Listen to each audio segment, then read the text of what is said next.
Good morning. It's good to see everyone here this morning. If you have a Bible, turn to Luke chapter 1. We're going to begin around verse 26 in just a minute. Before we begin our class, I'd like to ask if we could have a word of prayer.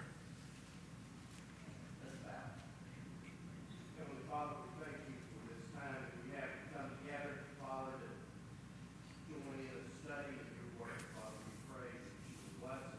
Father, be with Brother Randy as he leads this class. In Jesus' name we pray.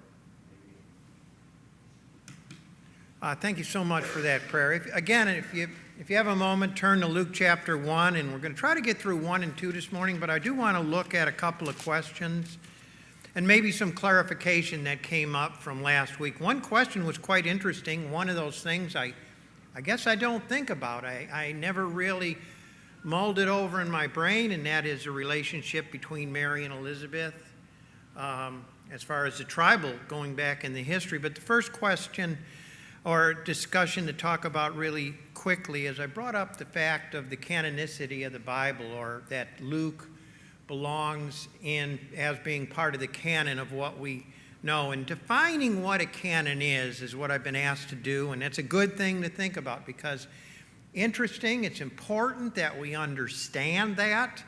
And what that simply means is those regarded as inspired by the Holy Spirit.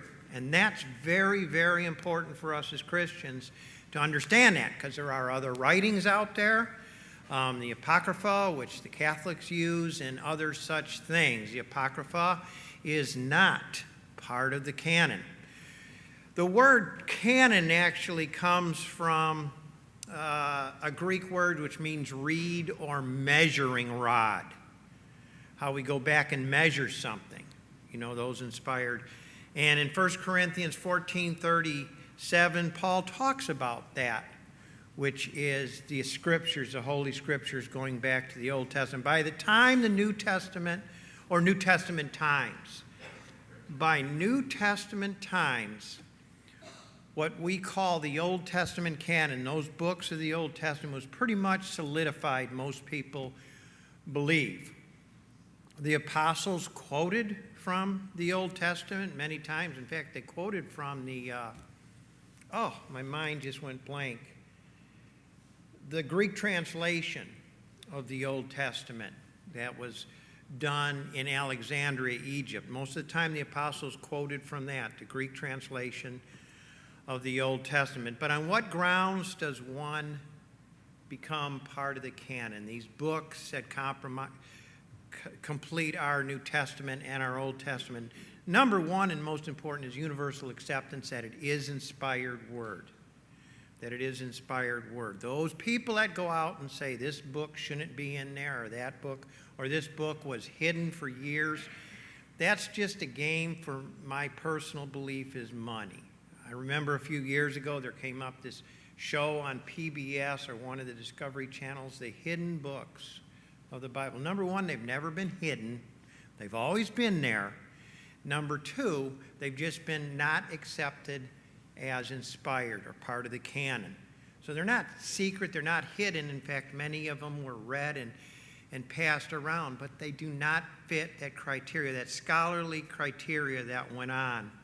So the universal acceptance, the early church history accepted the books that we have as part of the canon of the New Testament. By AD 367, a guy by the name, and I'm going to mispronounce his name, Athanasius, published a list of 27 books as we recognize today.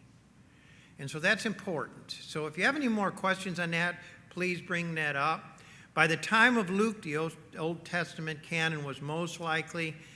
And one thing to bear in mind, when you look at the Jewish Old Testament and our Old Testament, they're different. Not the same. They're the same books, but books can be combined. We separated some, and I can't remember all that there were. I think Judges in the Jewish Old Testament is